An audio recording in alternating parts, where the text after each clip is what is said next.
Okay, so we are going to kick this joint off by debulking everything with a number 2 guard. My client wants a kind of like a crop haircut with like a mid to high fade, some texture on top, and he wants the fringe, very kind of squared off but not too high. So that's what we're going for. That's the picture he showed me basically, and I'm trying to recreate that. I apologize in advance, you guys, for my shoulder being in the way. I didn't realize that until the end, but I still think y'all are going to get some value out of this. So I am, like I said, debulking with the 2, going straight off the head. Even in the back, I'm going right off the occipital bone. I don't want to take it up too high because then I'll round the back of his head and it's going to make it look square. I want to keep all of that back there. My client has really coarse, straight hair, so you're going to see like a bit of a shelf, especially on that left side. Like the hair just wants to stick up, so at the end I end up having to do some clipper over comb, but I think it turns out pretty good. So this is the clipper closed, making our first, what I would call, bald line. I don't like to flip my trimmer over and like stamp the line in. I think it makes a line that's too hard to get out. So I like to use the clipper closed, and I will make basically a bar. My first bar will be with the clipper closed, and I'll go back down to the bottom of that bar and start from closed and open it notch by notch as I move slowly up the bar in order to erase the line.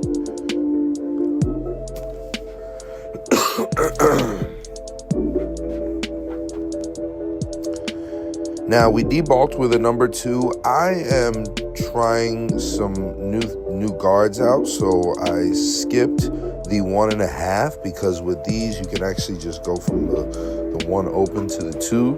So this right here is the number 1 guard all the way open. And I close it up a little bit, and then we will slowly work down to the 16th guard in order to get that line out. And it should blend because the highest guard used was a number 2. So that should really be the fade right there. At that point, you're just detailing.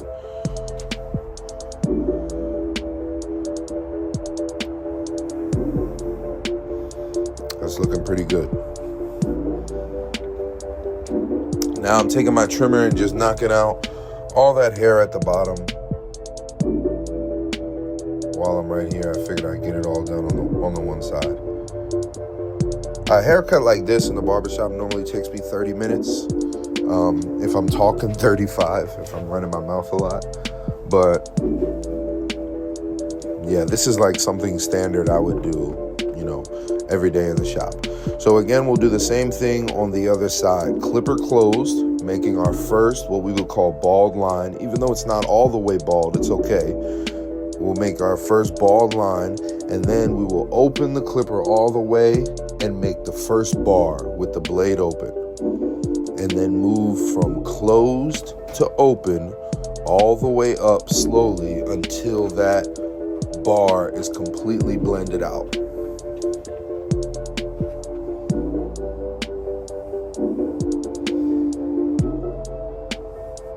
To me, this is the easiest way. If I was teaching a beginner how to cut hair, this is absolutely the way I would do it. A lot of times you see people wanting to go in with the trimmer and then with the shaver, and you leave it'll be all a number 2 and just bald underneath, and then you put the shaver in. I feel like that makes it way too tough for a beginner. If you can just fade down to your clipper closed, don't worry about the bald line. If you can fade down to your clipper closed, you can create a really nice fade. So I think that it's a way softer blend. It's also much faster because if I start my haircut stamping in the line, debulking with the trimmer, coming back with the shaver, then grabbing my clipper and then starting the fade, like you're doing too much, as opposed to just starting with the clipper in your hand, creating the fade, and then at the end knock out the bottom with the trimmer. And it creates such a soft line at the bottom. Not even a line, it creates such a soft blend at the bottom when you finish the fade, and then you just blend right into it with your trimmer, and right into that with your shaver, and you flick out at the end. It makes the haircut come together much more softer, and give you that nice blurry transition from dark all the way to bald that our clients are looking for. So I'm doing the exact same thing on the back, starting with the clipper closed.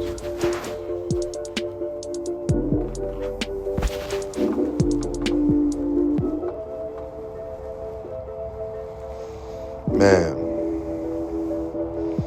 look at my shoulder. My daughter would call me a big back. Get your big back out of the shot. But yeah, same steps as on the other side, you guys.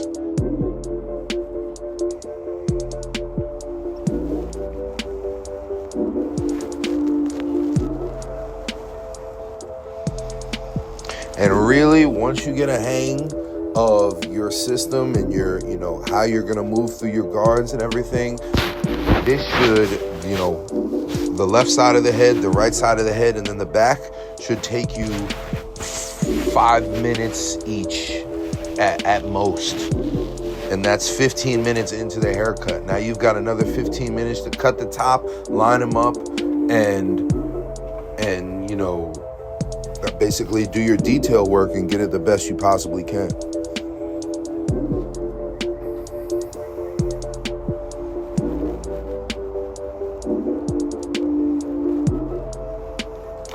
So you see that shelf that he's got right there along his parietal ridge. We're not going to leave it like that. We're definitely going to take care of that, and you guys are going to see how I do it. I'm going to do the bulk of that work with my scissors and clean it up with the clipper over comb. You see how right here I'm taking my shaver and just knocking out the bottom, lightly blending into what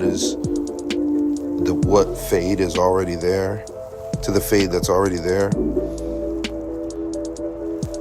And now we're gonna fully saturate this hair. Like I said, it is super coarse, so we're gonna get it soaked. And right now I'm just trying to move all the hair that's on top out of the way and separate it from the hair that wants to fall down.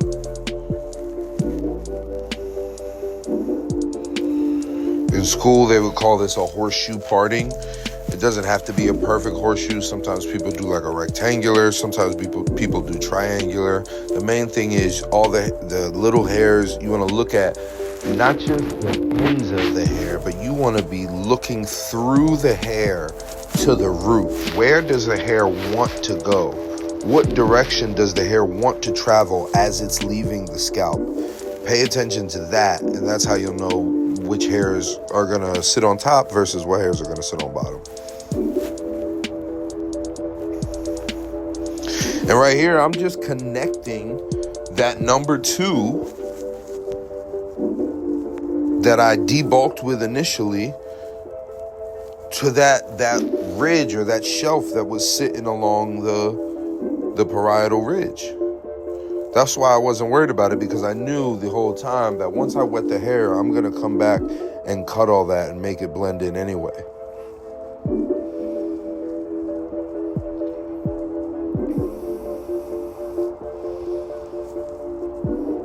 And here I'm just taking sections about a comb's width across and cutting the top. And now I pulled everything on top down to make sure that it blends in and connects with the sides. This is super easy. I call this the box method. When I'm cutting hair, I'm literally imagining a box over my client's head. So I want to pull all the hair out to the sides of the box, and I want to pull all the hair up to the top of the box. I want to pull if it's a pompadour, I want to pull all the hair back to the back of the box so that it meets. And if you can create that box, you'll make sure that you never have hair hanging over, you never have a unwanted undercut, because all your hair is inside of that box, if that makes sense. I'm gonna use that analogy. I like that. And right here, he asked me to kind of clean up the front a little more, so I'm just kind of sharpening it up. I don't want it to be too sharp and blunt. I want it to have a little bit of movement. And you see right here, we're knocking that ridge out with the clipper over comb. We did the majority of the work with the scissors, but there was still a little bit of refining that could have been done to the shape. And because his hair is so coarse, it sticks straight out the head anyway, so I might as well use a little bit of clipper over comb. If his hair was a little finer, we'd probably go scissor over comb to make things blended. But coarse hair that wants to stick straight out the head because it's super thick, you might as well just use that clipper. And look, that's coming together beautifully. You see how the darkness of the fade just kind of flows into all that heavy fringe that we have on top? That's tough. That is tough.